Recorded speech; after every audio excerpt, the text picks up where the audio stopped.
You've landed inside Launch Street, the Business Innovation Podcast, where we interview top innovators out there shaking things up so you can innovate, differentiate, and get further faster. Since you're here, we know you're the type of person that recognizes the importance of unlocking your innovation advantage so you can compete and win. And now, your host, the person that has worked with leading companies like Disney, Procter & Gamble, Aero Electronics, the U.S. Army Research Labs, and Red Robin on upping their innovation advantage. Tamara Gontor. Great to be back on Launch Street today. Can't wait to hear what you think of today's interview. Our guest today is an expert in innovation and incubation. More on that distinction soon. Before I go there, I have a solid to ask you. And I know I ask it all the time, but please do me a favor. Write us a review on iTunes. More reviews equals more listens, and that equals more guests. And as I always say, writing a review for Inside Launch Street is actually selfish because it benefits you.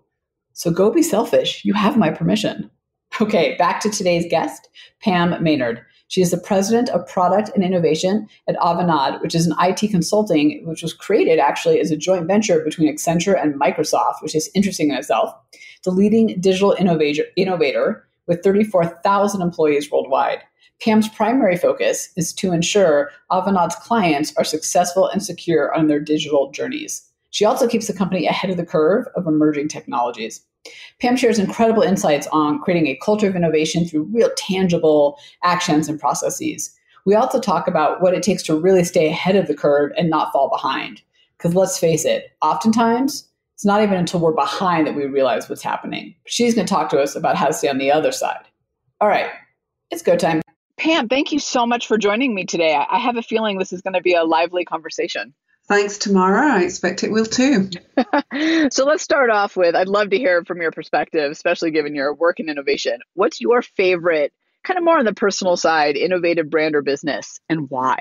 That's a hard one for me. But I come back to something personal, as most people do when they're asked this sort of question. And because I travel so much as part of my job, having the opportunity to discover and learn about new music is one of the key ways in which I relax. And so my brand will be Spotify. Could be Tidal as well. Could be Tidal when I'm sat in my lounge because of the quality of the sound I find from Tidal. But it's definitely music streaming, and I'd put Spotify there. So that's interesting to me because it's more for you. This is the first time I've heard an answer kind of this way, although it makes sense. It's more about your usage of it than it is about something in particular that they do. That's right. Yeah, it is. And for me, I love to learn and experience new things. And so I just love the surprise, the element of surprise that I get from Spotify in particular. Isn't it? It's so fascinating to me. I actually love Spotify. I use it all the time. But I'm interested by that because oftentimes the answers are more like, well, they do marketing differently or product differently. So I love the personal side of it. I want to get us all on the same page kind of before we dig into some of the kind of hows and whys. So let's do this. I did your intro, but start by telling us what Avanade does and why Microsoft and Accenture felt it was actually worth creating. And so Avanade is a technology company. It's a global technology company, and it's focused on delivering innovative digital solutions and cloud services to our clients across many industries. There are 36,000 of us globally across 24. Yeah, across 24 countries. It's probably one of the hidden secrets, I think, of the tech industry. How did I not know this?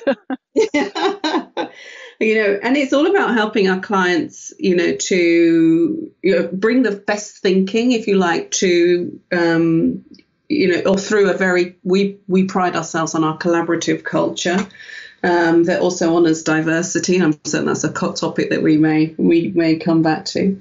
And it's majority owned by Accenture. It is a joint venture that was set up by Accenture and Microsoft, but it's majority owned by Accenture and was set up and founded in 2000 by Accenture LLP. Why at that time, just to answer the second half of your question, why did Accenture and Microsoft found and create Avanade at that time? It was the dot-com boom. It was the opportunity to take advantage in the market of the disruption that was happening back then. And Microsoft could see that they needed scale. They needed scale more to help them to deliver the software solutions, based on Microsoft technology across the different markets, and hence founding Avanade with Accenture to give them that scale across the markets. I have a couple questions for you on what you said. The first one is, I know we're going to dig more into kind of what depth innovation is as well. Maybe it'll parlay to that. You said to provide innovative solutions to your customers. I think innovative solutions, that phrase gets used a lot. So I'm curious from your perspective what that really means in terms of what you're delivering and how that helps you, provide tremendous value and stand out relative to your competition. Yeah, I think it starts with a number of different ingredients. So it means approaching a client issue, a client challenge with open minds, the courage to challenge status quo, imagination, and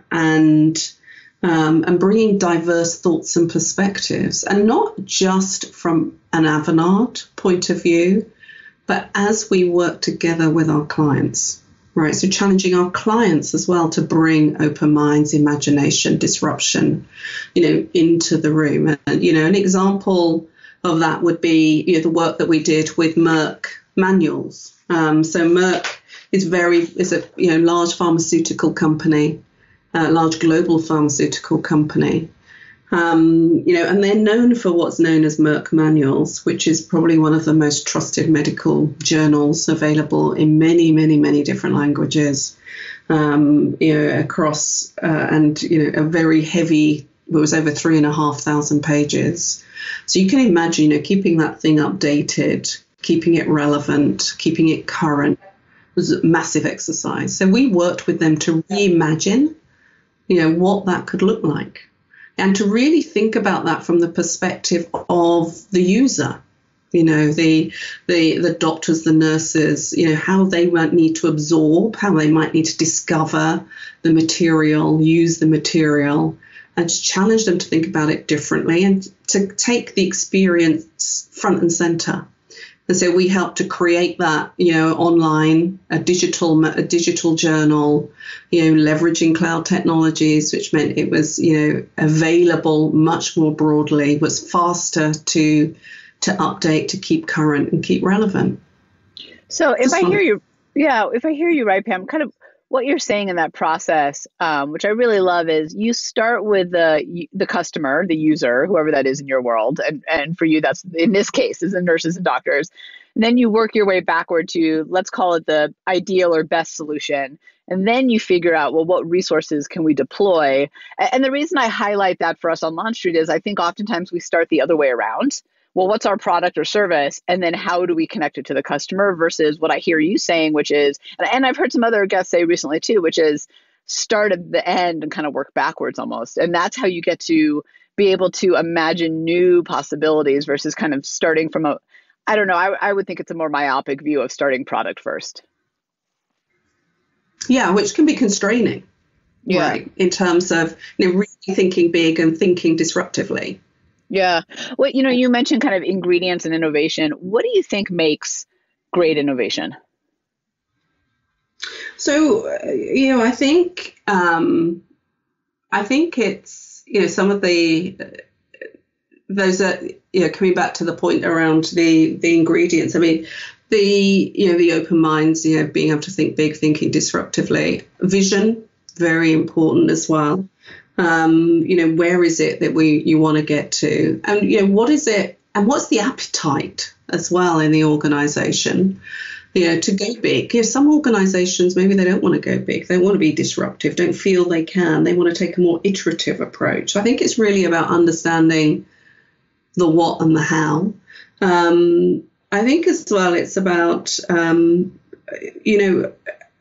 also sort of thinking about the culture within the organization. How do you how do you harness the best of the culture to create great innovation, right? How do you unleash the culture, right, to create great innovation? I think that's important too. I want to go back to what you said about appetite for innovation or disruption, and kind of there's a scale there of how you want to do it. And I wanted to ask you about that because I find, I'll give you an example. I was just meeting the other day with the C-suite of a large, they're a global company, and they play more in the food game. And what I often find happened in this meeting is, leadership will say we have to be innovative, we have to be disruptive. But if you really look at the appetite of the culture overall, it's fighting against that. And maybe even leadership themselves are saying one thing and doing another, and not necessarily by intention, but just by, fear of risk and failure and all those things that come along. So you have a global perspective. So when you look at that, how do you really gauge the true appetite of the clients that you work with? And how do you figure out then what to do next? So in terms of how do we really gauge the appetite of our clients and then figure out what to do next? So that's the two parts of your question, right? Yeah.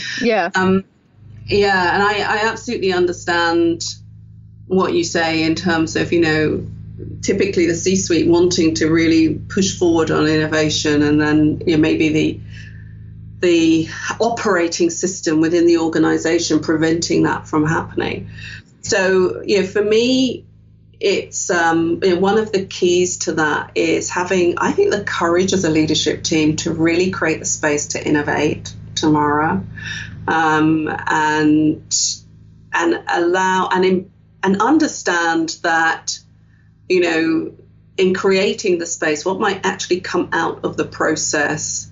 Maybe something that you don't take forward. You mentioned failure. Yeah. The fact that, you may fail, the investment may not drive the return that you want first time round. You may need to iterate. You may need to adjust. And I think one of the ways in which you can gauge, or we can gauge, our clients' appetite is actually to see their willingness to create the space, to step back, to have the courage to, allow that innovation to happen and thrive in their organization, and not let the operating system get in the way. Right. That's a great way to say that you're battling tradition and systems that are set up to do what you did in the past. That's right. Yeah. One of the things that you talk about that I really appreciate is, one of you kind of look at your job is to keep the company ahead of the curve. So how do you think about that and make sure that you're not falling behind? Because I think, especially in the innovation space, from my perspective, oftentimes, when I hear from people, it's because they've already fallen behind. And we have this conversation about, hey, we got to get ahead and we got to stay ahead. That's the key, is staying ahead, because even the leaders in industries fall behind. They fall into the trap too. So how do you think about that, and how do you make sure it happens? Yeah. And one of the things that I did quite early on in my role is, I sort of stepped back and thought about, okay, I'm responsible for the what in terms of what we take to market in terms of our product, right, which is our services. We're a service company. Right. They are our product. How do I actually ensure that product is relevant, right? I need an input, right? I need inputs. I need to take signals from the market.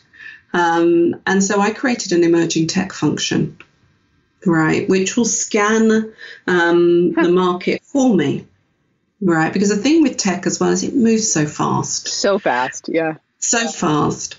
And so I've created a small emerging tech function. It's not huge, but it's a small team. And they go out into the market. We're based in Seattle, so we've got the beauty of the West Coast. So they research, they meet with up and coming tech companies, they experiment with new technology. I also have, me personally, I have a regular one-to-one with our head of emerging tech, and it's almost a reverse mentoring relationship. Well, it is a reverse mentoring relationship, Right. And I think this is a really important point for us as senior leaders, to think about how we can work with people who are probably more in touch, with something like, the emerging world of technology, and can bring that insight to us quickly and use those relationships to become more informed and make the decisions. So just one of the things was emerging tech for me. I've also got relationships with analysts. I've seen our clients participate in focus groups or industry user groups to stay ahead, understand what's going on in their particular sector, to learn from one another. And then the other thing for us is our partners. All right. Yes, we're co-founded between Accenture and Microsoft in terms of our JV parents. But, Microsoft's all about ecosystem. So other technology partners that we deliver with to our clients, they can also help us to understand. So I think, I would encourage is thinking about those different avenues, clients, partners, and also the wonderful source that you have within your organization to learn from.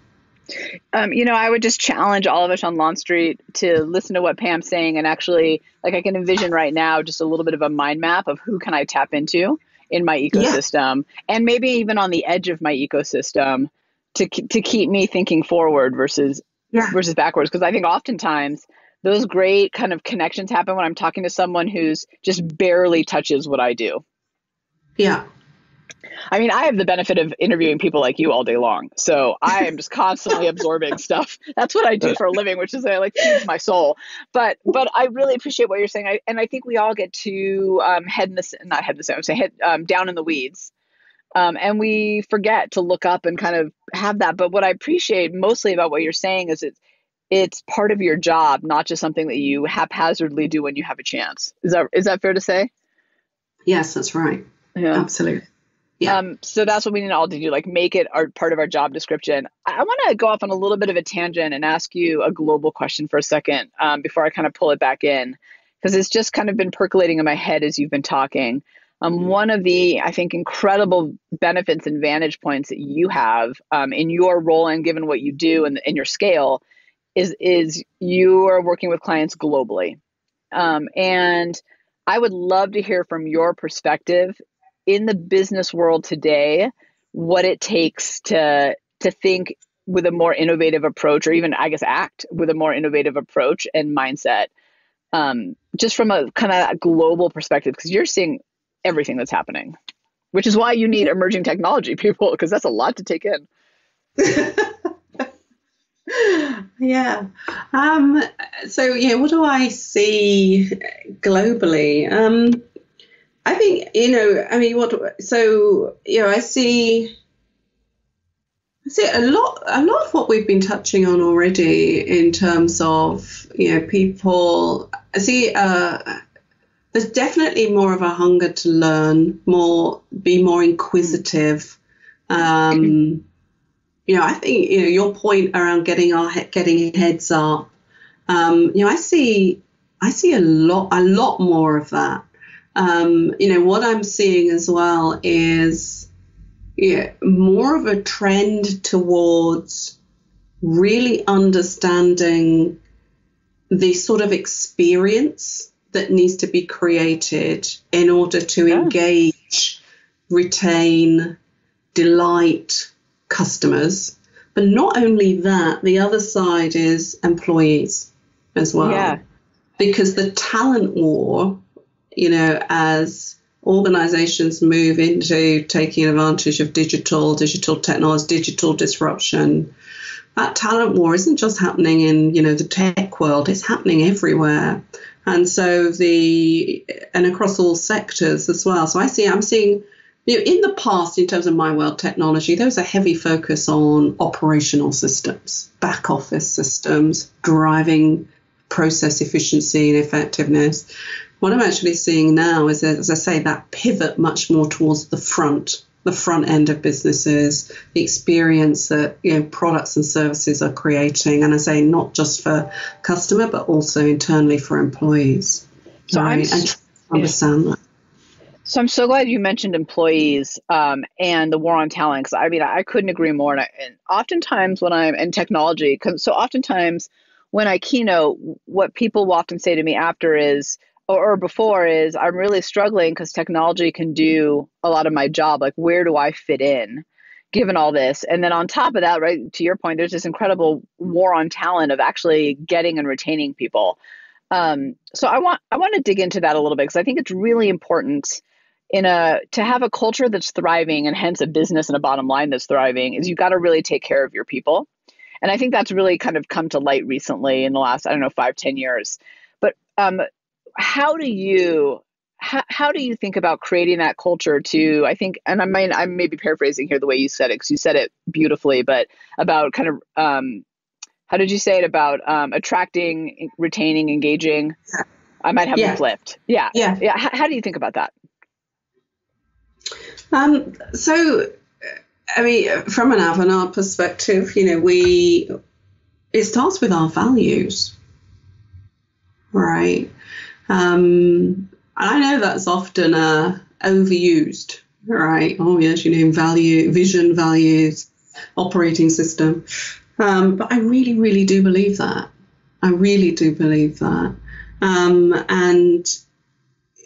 And more important, it's not just having those values written down, it's actually living those values. It's living the values, right, in a way that is palpable, visible within the organization.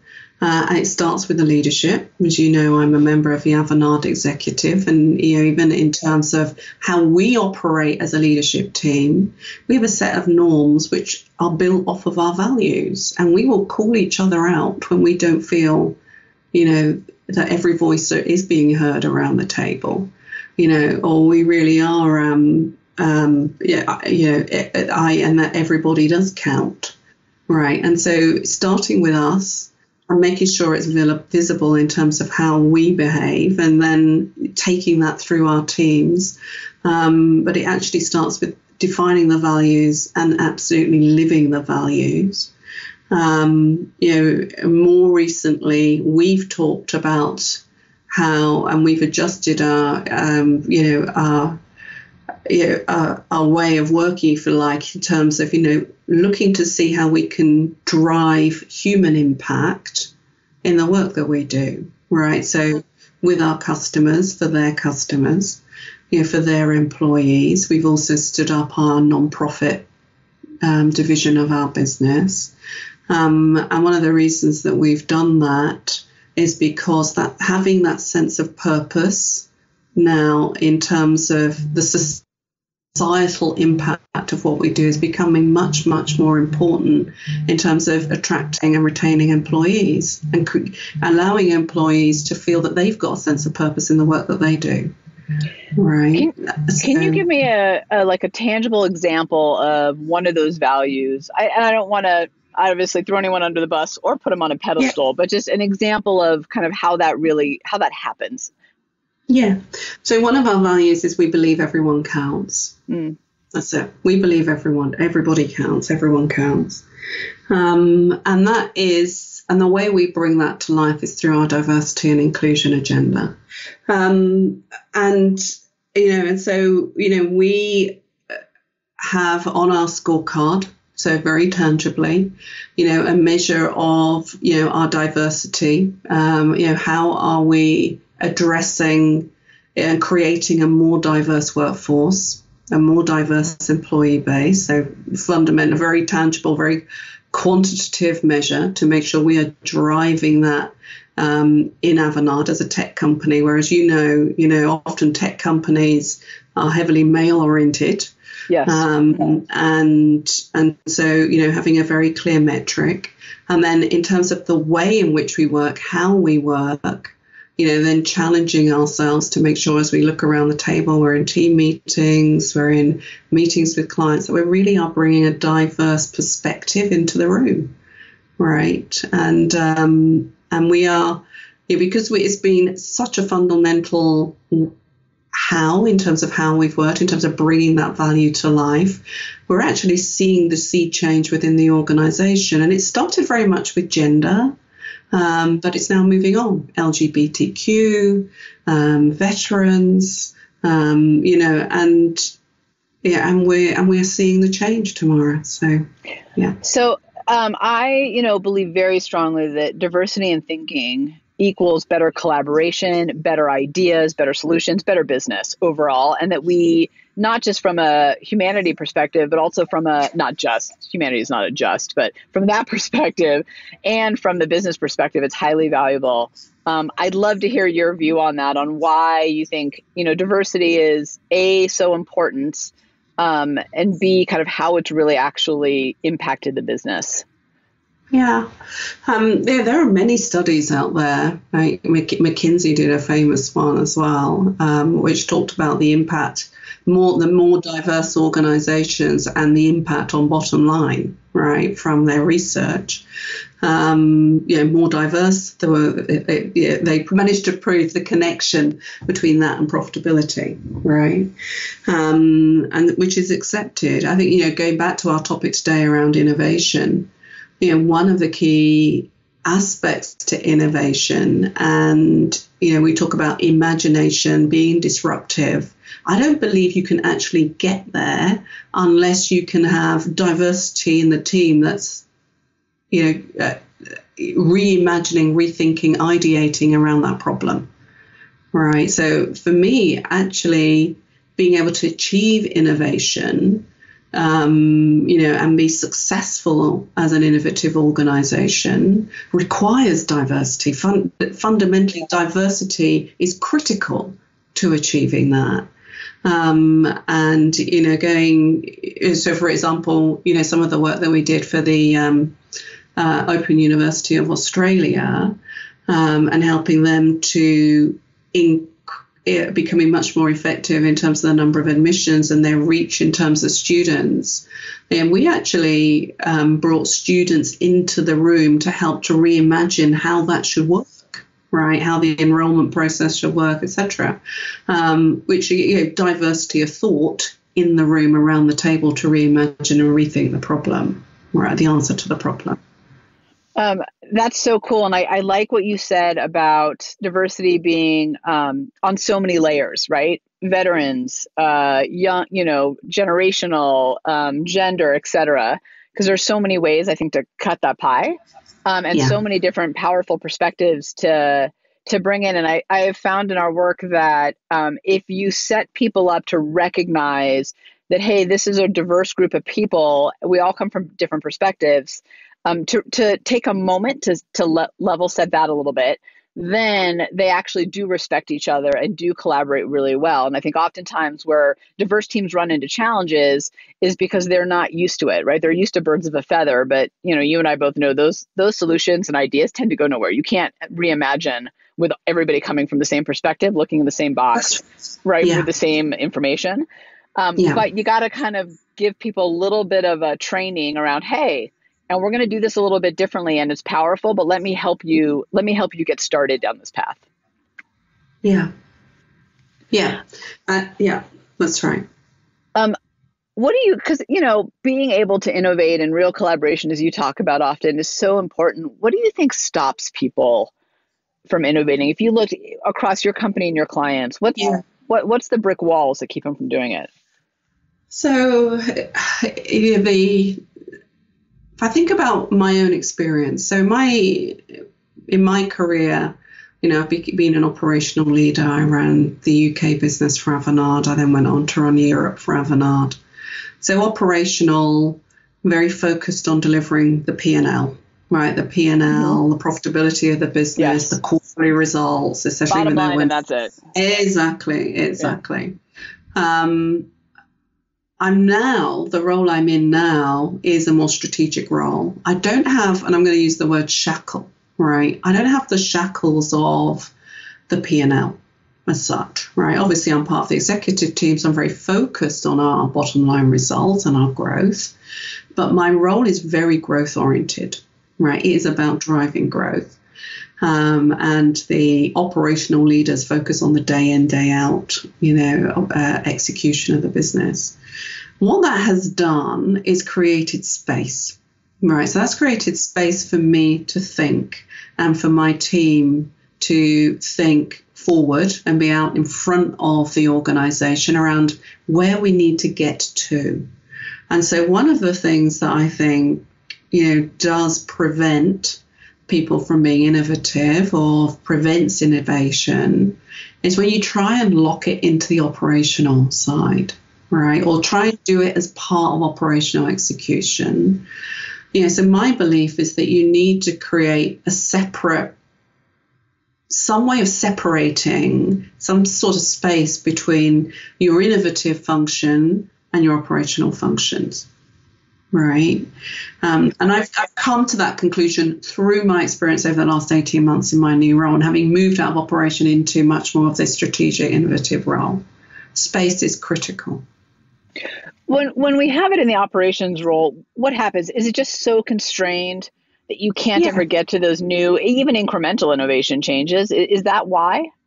Yeah, I mean, that's, and going back to our conversation that earlier in our conversation, we were talking about the operating system getting in the way. The day-to-day kind of constraints of, having to do what you need to do to deliver the bottom line. It constrains the thinking. You have to work within, I think, a narrower guide rail, narrower guidelines, narrower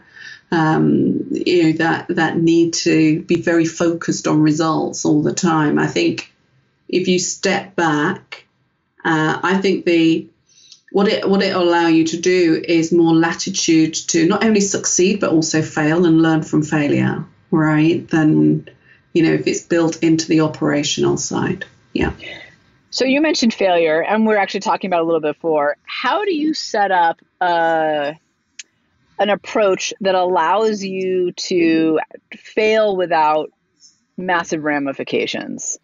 And maybe that's not the right way to ask it, but I think failure is one of the things that we all say we want to love, but we don't. And companies are often not set up for big failures, nor should they be. So we got to find ways to kind of build a culture of experimentation or kind of play in a space that allows us to fail and have it not have impact on the core. So how do you do that? So one of the things we have is the concept of incubation, which helps with that. And we'll create an incubator. So, for example, this year we've been incubating Internet of Things technology, IoT. And going into that, we put some resource into it in terms of headcount, a small team. We asked them to create a business case. So, what do they think is the art of the possible in terms of, the potential, the market potential from IoT, and what impact could that have on our organization and across which geographies, and to come up with a plan as well. And then we put some governance around what they're doing. So, we'll have an exec sponsor, so somebody from the main business who is connected to that incubator. And why I've done that is because ultimately you want things to come out of incubation successfully and land in the business and then continue to grow and thrive in a sustainable way. And for us, that means, we start to generate revenue and profitability. So it has to land with an operational leader, right? Yeah. So, we have that as well. So, and then we have the governance, I'm involved, that business leader's involved, and we checkpoint in with the incubation team. How's it going? Are we on plan? Are we not on plan? What might you need to do differently? And so I think, having some idea of the vision around what you want, what the outcome could be from something like an incubator, agreeing the resource, having some governance around it, and checking in. To make sure that you're helping that incubator to be successful, or potentially agreeing that you're going to switch it off and divert investment elsewhere. You've tried, it's not working, maybe that opportunity is not there. Again, the governance can be used to, help those teams to make those decisions quickly and not be worried about making them. Right. So, that's just a few things. No, just a few. That was fantastic. And I'm just sitting here smiling and nodding because what you said in the beginning about having an executive sponsor, I think really important advice for all of us on Launch Street, trying to kind of experiment with innovation so that we can take it to the next level, get buy-in for it. But one of the things that I see oftentimes that we work our clients through is they tend to go off and do the innovation, and then they come back to the person who ultimately has to run it or be a part of it in some way. And it's this one-way tennis match because nobody wants more work, right? It's a duck and weave. And because they weren't involved with it in the beginning. So I think two things happen that you're really overcoming with how you do it. One is there's no buy-in because they weren't involved from the beginning. So they're annoyed, right? Now you want me to take on this new thing.